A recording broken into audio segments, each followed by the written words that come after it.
जिस समय अंतिम समय होता है जीव का,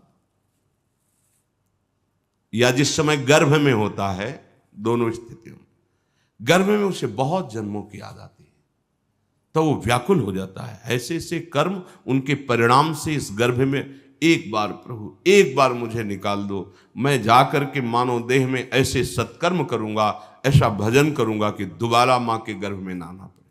जब अंतिम समय होता है तो जितने इस जन्म में दुष्कर्म या सत्कर्म के सब सामने घेर लेते हैं, बहुत जन्मों के कर्म संस्कार छा जाते हैं, और जो उसको योनि मिलनी होती है वही चित्त अटक जाता है।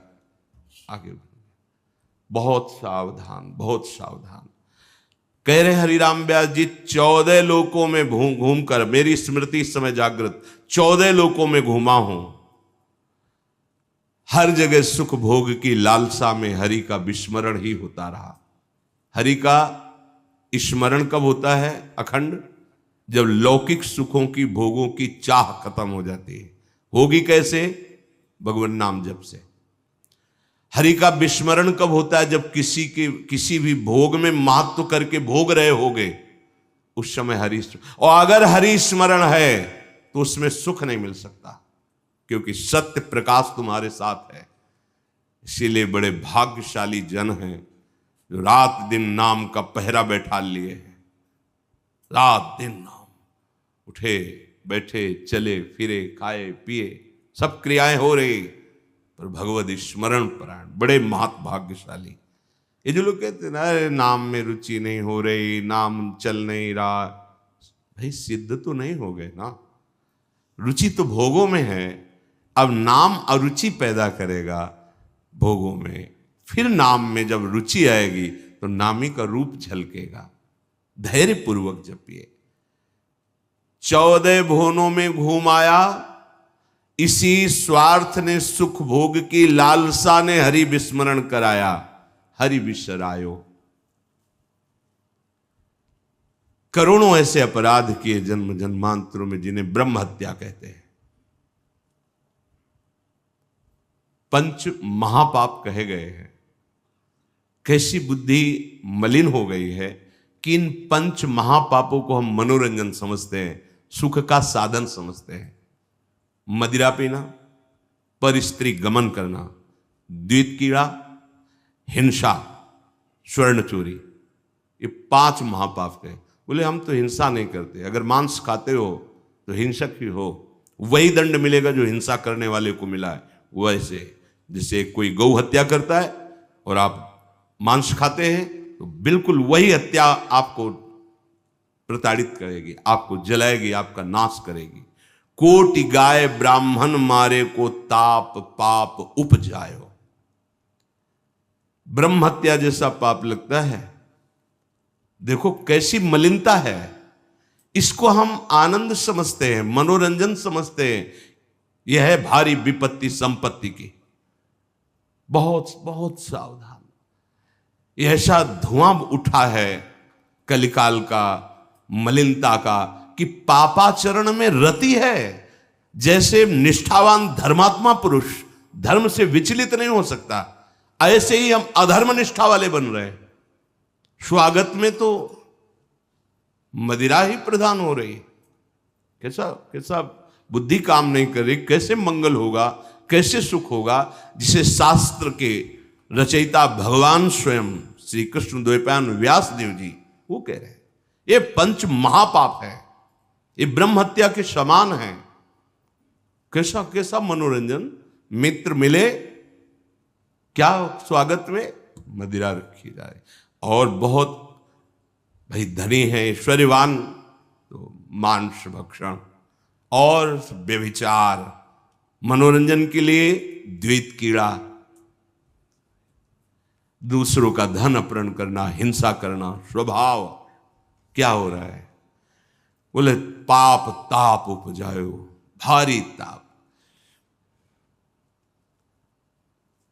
कल जो है किसी को पूरी चमड़ी सड़ रही है, पूरी चमड़ी, चिल्ला रहे, पूरी चमड़ी उधेल रही, खून रक्त ऐसे मक्खियां भिन भिना रही।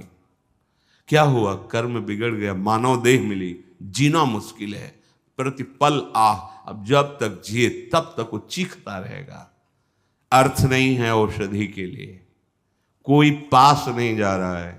कैसे आप समझो, जब कर्म अपना दंड देना प्रारंभ करेगा तो कोई तुम्हारी रक्षा नहीं कर पाएगा। बात समझो।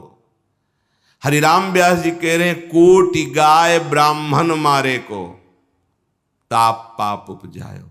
आप देश विदेश घूम रहे, आप मांस भक्षण कर रहे हैं, क्या आपको ये जानकारी है कि विधर्मियों ने तलवार की नोक पर उसको पवाने की चेष्टा करते थे तो गर्दन कटवा लेते थे जन, पर उसको कभी जवान पे नहीं रखा, ऐसे चीर दिए गए, स्वीकार कर लिया, पर उन्होंने उसको रख। आज तुम पैसे देके खाते हो, तुम जानकारी करते हो कि जो तुम देश विदेश ऐसे घूम रहे हो, गर्दन उतरवाना स्वीकार कर लिया पर चखा नहीं।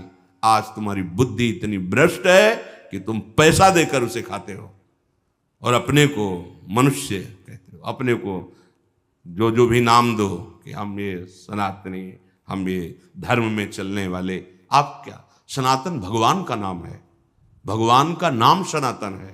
तुम भगवान के हो तो भगवान की आज्ञा का पालन करो।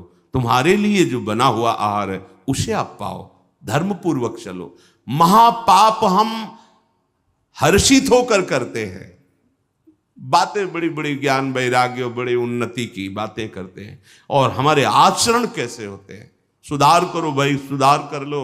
अगर आपको ये मानव देह मिला है तो संभाल कर लो, नहीं कितनी योनियों में भटकना पड़ेगा अभी पता नहीं। अज्ञान के कारण लगता है देख लेंगे, कुछ नहीं। सावधान हो जाओ। यदि आप जिस पशु का मांस खाते हैं उसी पशु की हत्या का आपको पूर्ण दंड मिलेगा। यानी कि मैं खरीद लाता हूं, मैं कोई हत्या तो नहीं करता, लेकिन आप पा रहे हैं ना, तो वही पाप आपको लगेगा। वही कर्ता प्रेरक अनुमोदन। आगे कह रहे, कभी नीच प्रवृत्ति धारण करके, नीच योनि में जन्म लेकर के नाना प्रकार की चोरी कपट छल, बस कैसे पेट भरे। कभी बहुत विद्वान होकर के विद्या के अभिमान में तर्क विवाद करते प्रकांड पंडित थे। ये जहां भी जाते थे विजयश्री विद्वता से प्राप्त करते थे। तर्क जिह्वा में ऐसी प्रवीणता थी, कोई इनके सामने टिकता नहीं था। तो वहां फिर नमस्कार, पूजा, सम्मान, वाहवाही। कबहू क विद्यावाद स्वाद लगी, ब्राह्मण हुए पूजवायो। जब कोई प्रणाम करता है, नमस्कार करता है, प्रशंसा करता है, अच्छा लगता है। वो अच्छा लगना देह भाव को पुष्ट करके भगवत विस्मृति के गर्त में गिरा देगा। कभी तो इतनी गरीबी देखी है, कभी किसी योनि में ये देखा कि राजा बन गया, छत्र चवर बड़ा वैभव, लेकिन उधर गरीबी में भूख से व्याकुल होकर भगवत स्मृति रहित जीवन गया। कभी इतना वैभव कि उसके अभिमान में प्रभु को भूलकर भटकता रहा। ये ऐसी माया है कि जो जहां है उसी में आसक्त है। महाभारत में प्रसंग आता है, भगवान व्यास देव जी जा रहे थे तो एक नाली का कीड़ा निकलकर बड़ी तीव्र गति से मार्ग को लांघ रहा था। वह भाई इतनी रफ्तार से आप जा रहे हो, क्यों, क्या पीड़ा है तुम्हें? वो बोले उस साइड की नाली में मुझे जाना है और भयभीत हूं। क्यों भयभीत? तुम्हें गाड़ी की आवाज नहीं सुनाई दे रही? बैलगाड़ी आ रही, वो हमारे ऊपर चढ़ेगी तो मैं मर जाऊंगा। भगवान व्यासदेव जी सर्व भाषाओं का ज्ञान रखने वाले, उन्होंने कहा तुम्हें इस कीड़े शरीर से इतना प्यार है? अरे ये शरीर नष्ट होगा तो दूसरा शरीर मिल जाएगा। बोले आपको जो व्यास शरीर प्रिय है ना, ये उतना ही हमें ये कीड़े का शरीर प्रिय है। भगवान व्यासदेव जी ने कहा बड़ी भगवान की विचित्र माया है, अब हम तुम्हारा परम कल्याण करेंगे। तुम एक बार मेरे कहने से रुक जाओ, अभी शरीर छूटेगा और तुम सुख को प्राप्त होगे। तुम्हें दुख नहीं मिलेगा शरीर छूटने के समय। स्तब्ध किया उसको, वो गाड़ी आई कुचल के मन। उसका फिर चतुर्वर्ण में जन्म हुआ मनुष्य योनि में। वो जब नवयुवक हुआ तो अपने इन्हीं सब कार्यों में, जो चतुर्वर्ण के कार्य, उसी में मगन गए भगवान व्यास देव जी। बड़ा बड़ा प्रसंग है, मुझसे छोटा करके। भाई तुम कौन हो? अपना परिचय। मैं अमुक हूं। नहीं नहीं, तुम्हें याद है? अब स्मृति जागृत हुई। हाँ, मैं वही कीड़ा हूं जो आपसे। तो देखो तुम फंस गए ना फिर यहां। जैसे तुम्हें कीड़े का शरीर प्रिय था, ऐसे तुम ये इस शरीर में। नहीं नहीं, इसको भी छोड़ो। भगवान व्यास देव जी ने वो शरीर छुड़वाया। क्रम से वो प्रथम वर्ण में जब उस ऐसे राजा बना,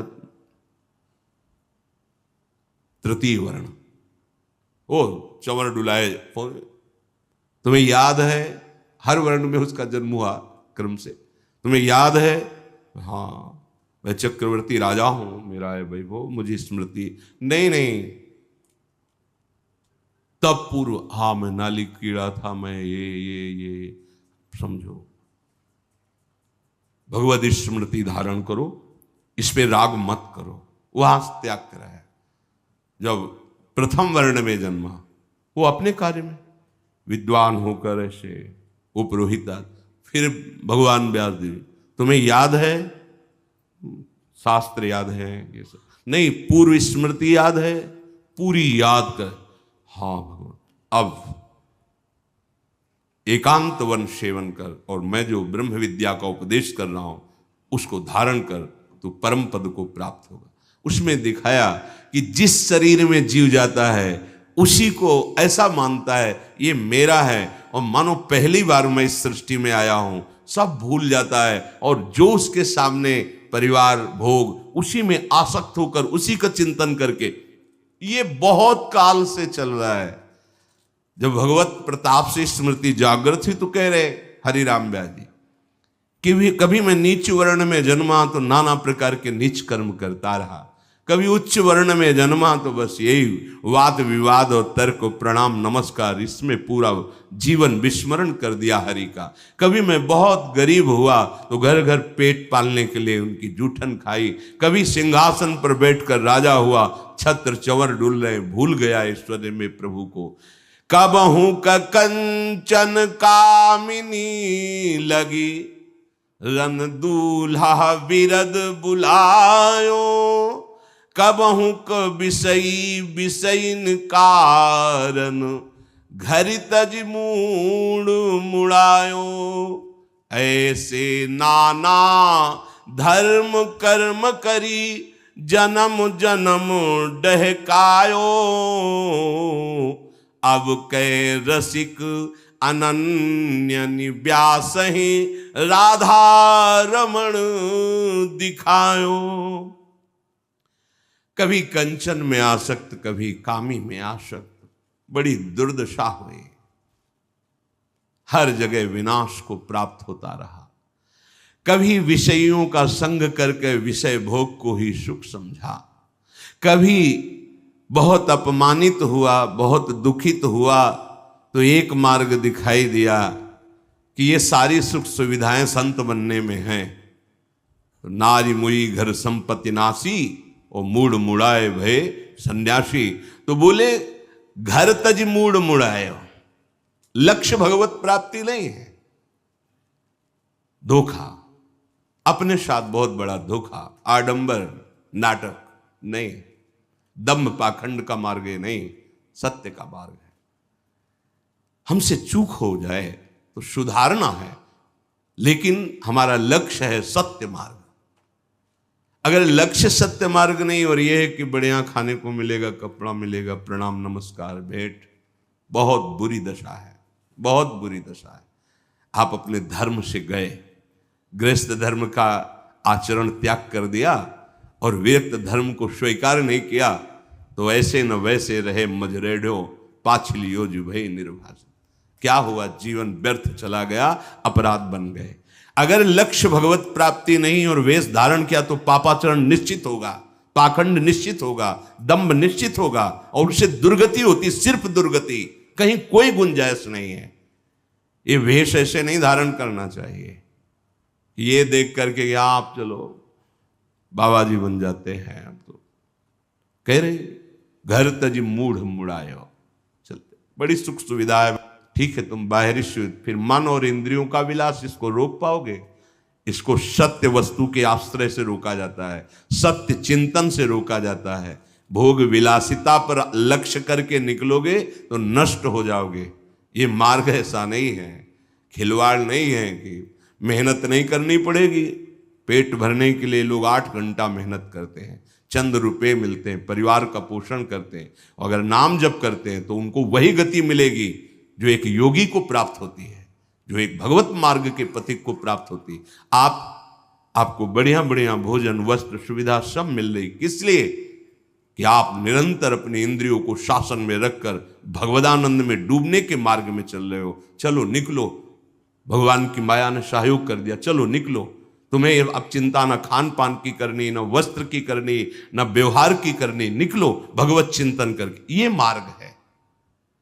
अगर इसको आप प्रयोग में लेना चाहते हैं, इस वेश को अपनी वासनाओं के प्रयोग में, तो निश्चित जिस दिन विधान लागू होगा तुम्हारे कर्मों का तो भारी दंड मिलेगा, इसलिए सावधान। हरिराम व्यास जी कह रहे हैं ऐसा भी किया, पर ऐसे नाना धर्म कर्म का करके जन्म जन्म भटकता रहा, लेकिन बात नहीं बनी। ये सब ठगे गए। हम ये जान ही नहीं पाए कि हमारा अंशी प्रभु श्री हरि है और उसका स्मरण करने से ही सब बात बनती है। अब इस जन्म में कृपा हुई, हरिराम व्यास जी कह रहे क्या? अब के रसिक अनन्य ही व्यास राधा रमण दिखायो। अब की कृपा हो गई और रसिक अनन्यों का संग मिल गया, जिससे राधा रमण जी का साक्षात्कार हुआ। राधा रमण, श्री प्रिया प्रीतम, श्री लाडली लाल। भगवान का नाम सर्व विजयी। अब तो कुछ समझ में नहीं आता, बस एक बात समझ में आती है, ए भाई नाम जप लो जैसे बने। हृदय से कह रहा हूं, हृदय से साफ सुधर जाएगी, साफ क्षमा हो जाएगा, परम पावन हो जाओगे। जितनी तुम्हारी इंद्रियों ने तुम्हें फंसाया है, इनको वैसे ही जलाकर पवित्र कर देगा ये नाम। बस आप इंद्रियों में तदात्म मत होइए कि बहुत जलन हो रही, बहुत, ये उनको हो रही जिन दुष्ट इंद्रियों ने मुझे बार बार अनेक जन्म से भटकाते हुए हरि से विमुख किया है, अब उनको दंड मिल रहा है। और होता क्या है, अज्ञान के कारण हम उनमें तदात्म हो जाते हैं और कहते हैं बहुत जलन हो रही, तो हम फिर मनोरंजन में लग जाते हैं, प्रभु का नाम छोड़ देते हैं, प्रभु के मार्ग को छोड़ देते हैं। श्री पाद प्रबोधानंद जी महाराज कह रहे, श्री कृष्णे तस्य नाम स्वत तदनुचरे नागसामस्ति मेन्तः। हे श्री कृष्ण, आपका नाम महान महिमा में परम सुख प्रदान करने वाला है, पर मैं उसको भी नहीं जप पा रहा हूं। देखो, जैसे तुम बंधन में पड़े हो दुश्मनों की, तो वो शांत हैं लगभग, और जहां देखा ये बंधन छुड़ाने की चेष्टा, टूट पड़ेंगे ऊपर। ऐसे ही जहां तुम इस भव समुद्र से निकलने की चेष्टा करते हो, एकदम हर दोष प्रकट हो जाता है। दूसरों पर दोष दृष्टि करना, निंदा करना, नाना प्रकार की कामनाओं की भीड़ लग जाना, वो उपासक तभी निकल सकता है जब किसी भगवत प्रेमी महात्मा का सानिध्य हो। क्योंकि इन सब प्रपंचों को दबाने के लिए सत्संग बहुत बड़ी सामर्थ्य है। रोज नया उत्साह, रोज नया बल, रोज नई उमंग जागृत करता है। तभी बिनु सत्संग न पावई प्राणी, बिना सत्संग के पर यही सर आवत अति कठिनाई, राम कृपा बिनुआई न जाई। देखो, जहां जहां भी सत्संग के शब्द मिल रहे हैं जिन जिन को, वो बड़े भाग्यशाली हैं। बस हमको संभालना है। ये भ्रमात्मक भ्रम पैदा करके जो क्रियाएं करवा रही माया, कि इसमें सुख है, इसमें सुख है। भगवत प्रसाद का आश्रय लो, इस भ्रम को मिटाओ, कहीं सुख नहीं है। ये अधर्माचरण और गंदा करता चला जाएगा हृदय को। श्रीमद वृंदावन त्वाश्रय मगति गतिम त्वकेलाम त्वयि सद्धि ही। हे वृंदावन धाम, मुझ निराधार के तो आप एकमात्र आधार हो। मैं बस एकमात्र आपकी शरण ले लिया है, आप मुझे आश्रय दीजिए। मैं एकमात्र आपकी शरण ले लिया। धाम बहुत कृपालु है, ये निश्चित कृपा करता है, निश्चित। पर ये किम कुर्याम कुत्रयायाम यदिवत भवेत् तद भवत्वेव कामम। मैं क्या करूं, कहां जाऊं, ये सब छोड़ दिया है। अब क्या करूं, कहां जाऊं, यद्यपि मैं ऐसा हूं। त्यक्ता सर्वोपि धर्मो हरिहरि न मन्यक त्यक्तमेकम विकर्म। मैं ऐसा धर्मी हूं कि सब धर्म ने मेरा त्याग कर दिया है, एक भी पापाचरण में त्याग नहीं कर पाया हूं। ना श्री कृष्ण का नाम जप पा रहा हूं और ना श्री कृष्ण के दासों पर निर्दोष भाव कर पा रहा हूं। यद्यपि मैं ऐसा हूं, पर मैंने आपका आश्रय ले लिया वृंदावन धाम। अब मैं ये भी छोड़ रहा हूं कि मुझे क्या करना चाहिए और क्या नहीं करना चाहिए, क्या करूं, कहां जाऊं, ये सब अब आपकी शरण में हूं। अब आप संभाल लेना, बस संभाल लेगा। ये शरणागति का बहुत बड़ा प्रभाव है। धाम संभाल लेगा, सत्संग दिलाकर, प्रिया प्रीतम के नाम में रुचि कराकर प्रिया प्रीतम की प्राप्ति करा देगा। पक्का विश्वास करो, बिना शरणागति के इस मार्ग पर चलना असंभव ही है। क्योंकि आपको लगेगा मैं मार्ग में चल रहा हूं, फिसल करके इतनी दूर खड़े हो जाओगे परमार्थ की कि समझ में ही नहीं आएगा।